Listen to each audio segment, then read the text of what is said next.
এই শুনে সঙ্গীতা আর এক মুহূর্ত অপেক্ষা করে না, সে জামা কাপড়গুলো রেখে নিজের ঘরে পালিয়ে যায়। আর লিপিকা খুশি মনে সমস্ত জামা কাপড় কেচে দেয়। কিন্তু অনেক বেশি জামা কাপড় কাচার ফলে লিপিকা ভীষণই ক্লান্ত হয়ে পড়ে। তাই সে তার ছোট জাকে ডাক দেয়। বলছি সঙ্গীতা, সব জামা কাপড় কাচা হয়ে গেছে। জামা কাপড়গুলো ভীষণ নোংরা ছিল তো, সেই জন্য পরিষ্কার করতে অনেক সময় লাগলো। তুই যা, এবার জামা কাপড়গুলো ছাদে মেলে দিয়ে আয়। এই রে, এখন আমাকে কষ্ট করে ছাদে উঠতে হবে।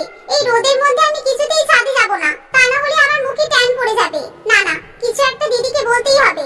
আইডিয়া, ঠিক আছে দিদি, দাও আমি জামা কাপড়গুলো মেলে দিয়ে আসি। আরে দাঁড়াও দাঁড়াও, কি ব্যাপার দিদি, তোমার পেটটা কি রকম বড় বড় মনে হচ্ছে কেন?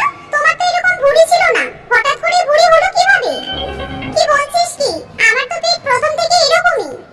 না, একদমই নয়। আমি যখন প্রথম দিন এই বাড়িতে এসেছিলাম তখন কিন্তু আমি খুব ভালোমতো তোমার ফিগারটা দেখেছিলাম।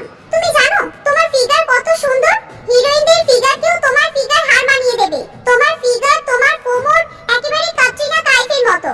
না না, আমি তোমার ভুঁড়ি এত বড় হতে দেব না, তা না হলে কিন্তু তোমাকে দেখতে খারাপ লাগবে। তোমাকে অনেক এক্সারসাইজ করতে হবে এবার।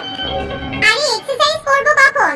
সংসারের কাজের চাপে পড়ে আমি তো নিজের জন্য সময়ই পাই না। আচ্ছা, তুমি এক কাজ করো, তুমি তাহলে এই জামা কাপড়গুলো নিয়ে সিঁড়ি দিয়ে উঠে ছাদে মেলে দিয়ে এসো। কারণ সিঁড়ি দিয়ে উপরে ওঠাটাও কিন্তু একটা এক্সারসাইজ। তুমি যত বেশি সিঁড়ি দিয়ে উপরে উঠবে তত তোমার কোমর পাতলা হবে আর তত তোমাকে দেখতে বেশি সুন্দর দেখাবে। এভাবে সঙ্গীতা আবার তার বড় জাকে নিজের মিথ্যা প্রশংসার জালে ফাঁসিয়ে নেয়। আর লিপিকাও বোকার মতো সঙ্গীতার সব কথা বিশ্বাস করে। তাই সে নিজেই সমস্ত জামা কাপড়গুলো ছাদে নিয়ে গিয়ে মেলে দিয়ে আসে। আর যা দেখে সঙ্গীতা মনে মনে খুবই খুশি হয়।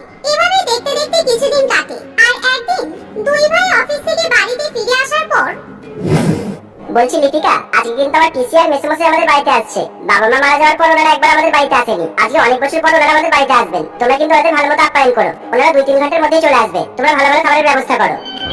2-3 ঘন্টা মানে অনেক সময়। আমি আর ছোট দুজনে মিলে